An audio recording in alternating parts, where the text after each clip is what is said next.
Yeah, I'm back now, and I just had to, do a little couple things quickly, so we're back. But as I was saying about Rashford, about Marcus Rashford. Oh, there you go. About Marcus Rashford. The thing with Marcus Rashford is like, I've seen it from the beginning. He scored those two goals, and he looked like a huge talent. But sometimes, just because people look like a huge talent, don't mean they're actually talented. Now, I think Marcus Rashford was playing well, but the only thing with Marcus Rashford, what people don't seem to understand about Marcus Rashford, is that it's just good form. That's all he does. Like, you have to look at him, look at Marcus Rashford's whole career since he's joined the team from 17 and now he's nearly 23. We're talking nearly 6 years of Marcus Rashford. Like, we're talking nearly 6 years of Marcus Rashford. Okay? So when we look at these last 6 years of Marcus Rashford, what's been the most consistent thing about Marcus Rashford? Inconsistency. Inconsistency. So when you look at a player and judge a player and say, okay, what has he bring? What has he brought to the team? All he's brought is being inconsistent. Like, yeah, he scored goals, but nothing on a consistent level. Yeah, he's had good games, but nothing on a consistent level. Yeah, he played well before he injured his back, but was he playing really well, or was he just scoring goals and getting penalties and the stuff? You know, we are talking about Marcus Rashford, a man who's been at the club for nearly 6 years and has never seemed to establish himself as a top quality player. Because we can talk about, oh yeah, he's still young and that, but we're talking about top quality players being young. Ronaldo established at his age. Rooney was way established at his age. Harry Kane established. Raheem Sterling established. We're talking about a lot of players have been established at Marcus Rashford's age. And some people peak, early or late or whatever. But, Marcus Rashford, I can't see what he is good at. Like, I can see someone who shoots from far, who's quick, but he's not even the quickest player in the club because Greenwood's quicker than him. Someone who has, he's Marcus Rashford is an instinctive player. Yeah, he's an instinctive player. What he has is instincts. Like when he doesn't have to think, he plays well. But on the highest level, you can't get away with that because this is not, this is not like Premier League football. This is not like 1-2 games. Like, you could get away with it for 1 or 2 games where your instincts just get you through a game. But at the highest level, you need IQ, you need football IQ, and you need talent. And Marcus Rashford doesn't seem to have that in abundance. Now, I've talked about a lot of negatives. I talked about the win-backs. And I just want to talk about one more thing about David De Gea's season. David De Gea's season has been horrible. I'm a situation with David De Gea. I'm looking at, like, it's one mistake and Henderson's back in. But the thing with David De Gea, he looks he doesn't even look confident at the moment. I know, like, he didn't make a save against Sevilla or whatever. He didn't have any save to really make, but he doesn't feel confident at the moment. Like, and I think he feels that defense with a lack of confidence. So I think with De Gea, time will tell. Next season will definitely tell to see if he's going to be that guy or not. But I can't really see it. I can't really see it. I'm not going to lie to you. I can't really see him. I can see him making many more mistakes, to be honest with you. Now, I want to talk about a bit more of the positives of the seasons because, it's been a lot of negativity and, I want to talk about bits of positives in the season. Firstly, Mason Greenwood. Now, people will be like, I've heard a few people saying, he's not a left winger, he's not a right winger, he doesn't provide any assists. See Mason Greenwood. Do you know his passing accuracy is 85% for an attacking player is amazing. And I know he plays it simple. Don't get me wrong. But he doesn't lose the ball. He continues to keep the ball, unlike Rashford. With Rashford, you don't know what he's going to do half the time. Like Mason Greenwood shooting, we all know about his finishing. We know about his finishing. We know he's a world-class finisher. We know that. He's dribbling. He had 100% dribbling accuracy against Sevilla. Strong. He's physically strong, both-footed. Mason Greenwood, to me, is already a world-class player. And I know people might think, what are you talking about? But let me explain to you why he is. That left-hand side, that right-hand side where he plays, he gets no support from Wan-Bissaka. Wan-Bissaka is so limited attacking-wise. In modern day football, you get support from your wing-back because it creates a confusion with the defenders and then you can cut inside. But Wan-Bissaka does nothing to support Mason Greenwood attacking-wise. So therefore, Mason Greenwood is out there on his ones. And Wan-Bissaka, yeah, even when he's interacting with Wan-Bissaka, it's awkward. It's just awkward. Like, and Mason Greenwood's still holding that side. People are still scared of him. He's still cutting in, still creating chances, still getting a shot off, still making right months. His movement is getting better. His movement is getting better. See, the more he's playing, his movement's getting better. But the biggest issue I have, like, Mason Greenwood's ceiling is whatever it needs to be. But I think the coaching will limit him. Just like the coaching has limited Rashford. Like, young players like that are not established, they need coaching. Like, even if they have all the talent in the world, they still need coaching because they're young. And I feel like under Ollie, he's gonna progress a little bit slower than he should, because he's up there. He's up there with the best. But under Ollie doesn't know how to coach this type of talent. Ollie doesn't understand this type of talent. Ollie just looks at him as a world-class finisher. That's what Ollie sees. Like, Ollie doesn't understand how to bring this out, this talent out onto the field, because he's so concerned with keeping his job because he knows he's a fraud. So all his concern is keeping his job because he's a fraud. Like, look. We've all worked with people. I mean, most of us have worked that are watching this. I mean, we've all worked with people like managers and stuff that are frauds, right? We know that they shouldn't be the manager, yeah? They know too. Don't get it wrong, they know. But you know what they do? They make things, they're doing, everything they're doing is to maintain their role. They're not doing things to better the job. They're doing everything just to maintain their role. That's all Ollie is doing now. He's doing everything just to maintain his job because he knows he's a fraud. 3 semi-finals. 3 L's. 3 semi-finals. This is fraudulent from a Man United manager. Because Mourinho got to a final. Van Gaal got to a final. But this guy, 3 semi-finals, 3 L's. Who did we play in those only hard team? Okay, we played a few hard games. And we got through them. I think we played Chelsea in the League Cup. And well, that's about it, really. That's about it. We played Chelsea in the League Cup, where, you know, League Cup, before December, no one gives a fuck about. No one really cares about the League Cup in December. If you get to the semi-finals, then you start to care. So, you know, and that game we played terrible, by the way. We only scored with a penalty and a free kick. A penalty by Rashford and a free kick by Rashford. That's how we scored. And it was a worldie, and it's the only way. I mean, he ain't going to score. He's never. Thing is, that was a fluke shot because, yeah, he scores 1 free kick every 2-3 seasons. That's Rashford's ratio. Like, what, 1 free kick a season, if he's lucky. Like, 1, if he's lucky. You know, because the amount he takes, 1's going to go in, isn't it? Do you know what I'm saying? But it's fraudulent. It's fraudulent. You know, positive. Bruno Fernandes, best game he's played for Man United. Best game by far.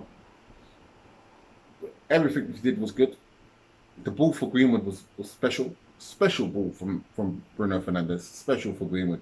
Unfortunate Greenwood didn't put that away. On another day he would have, or any other day he would have, let's be honest. It's just, like I say, you know, it's just, I don't know, this coaching and stuff. I don't know what's going on. But, yeah, you know, Bruno Fernandes had his best game. And the thing is, there was no assist, no goal, but you could see what he was doing. He scored a penalty, yeah, okay, but you could see what he was doing in the game. You could see his role in the game. He wasn't being dragged out wide. He wasn't doing left and right. He was actually staying central. He was staying controlled. And this is what I want to see from Bruno. I want to see him there in the centre, receiving, feeding, not on the left. Sometimes, yeah, it happens, but in certain games I've seen this season, especially after lockdown, he's been all over the shop. Central. We need to control the midfield because midfield is about control. Pogba controlled that midfield, bossed it.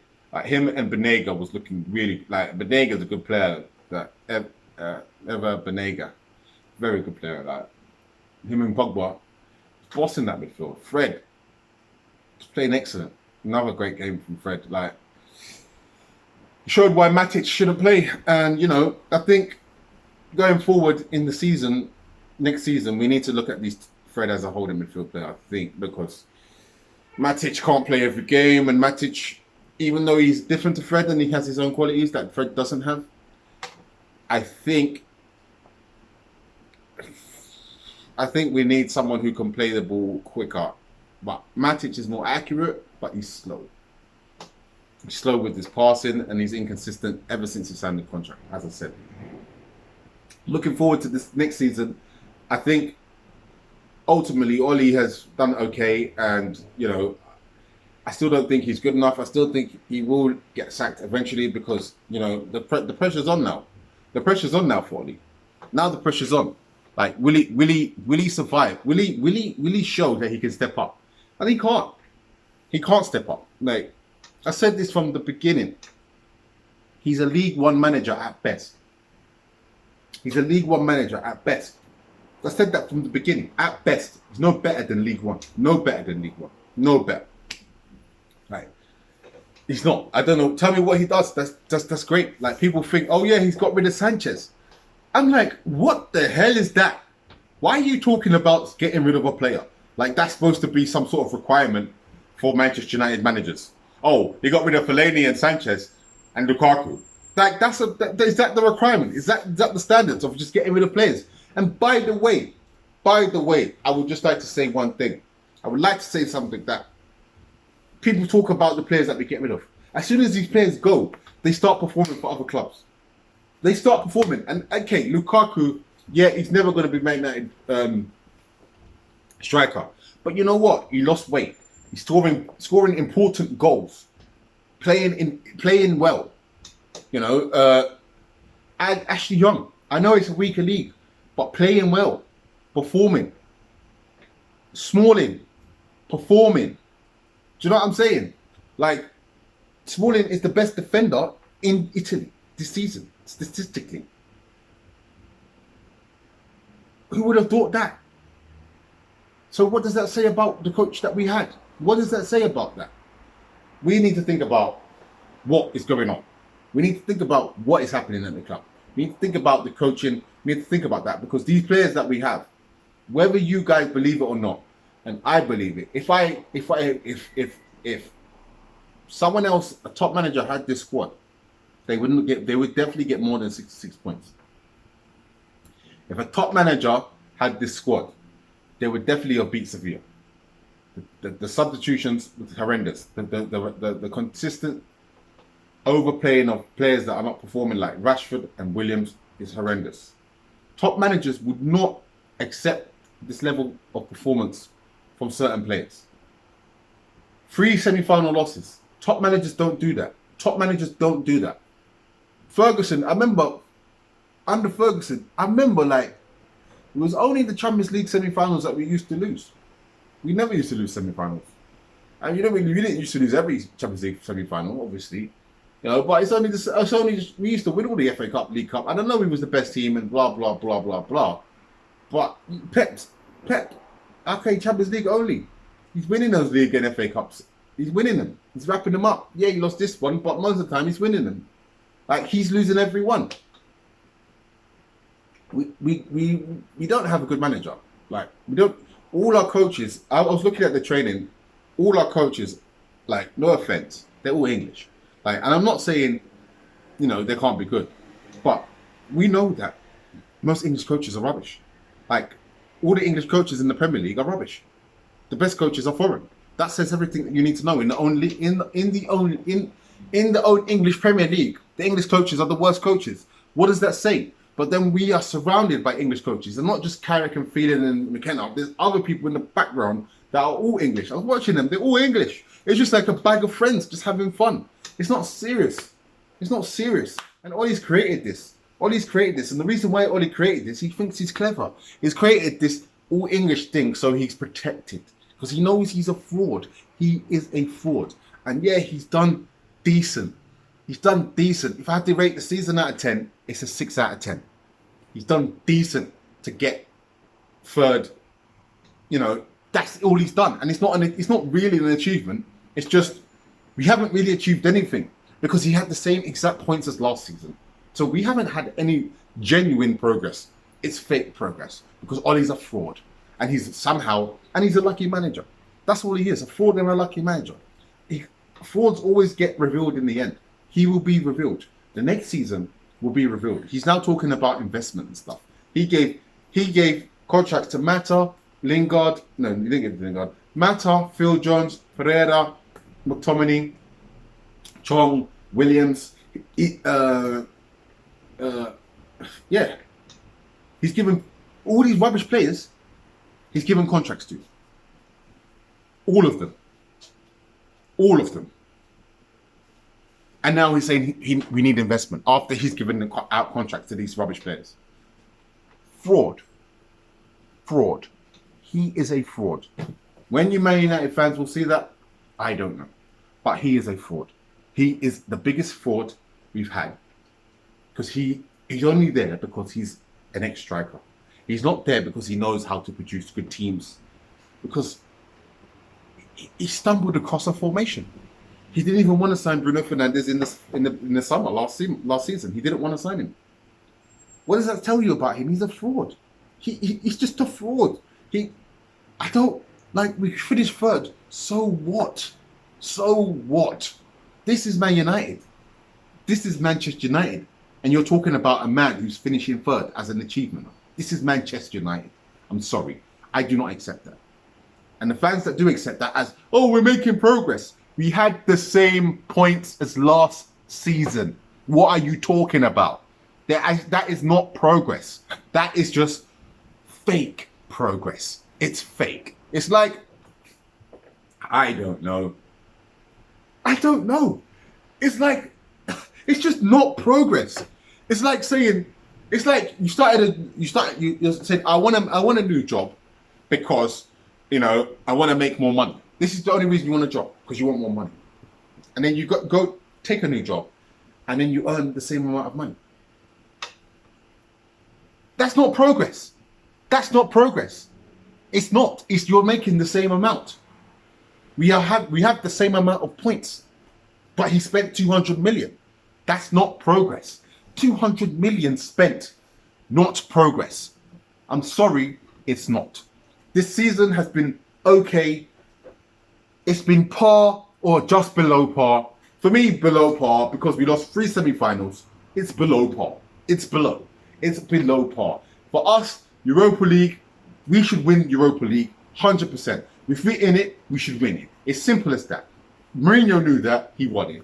We was in the semi-final, lost to Sevilla when we dominated. He didn't make the changes when it was necessary because he was scared to take off Rashford, who he should have taken off, but he didn't want to take him off because he's scared to kill his confidence. But the kid's confidence is already on the floor. Watch him. When he comes out, his head is down. When he comes out the tunnel, his head down. He's already thinking. He's not got any confidence because he knows he's not good enough. He looks at Mason on the other side and thinks, I can't do what Mason can do.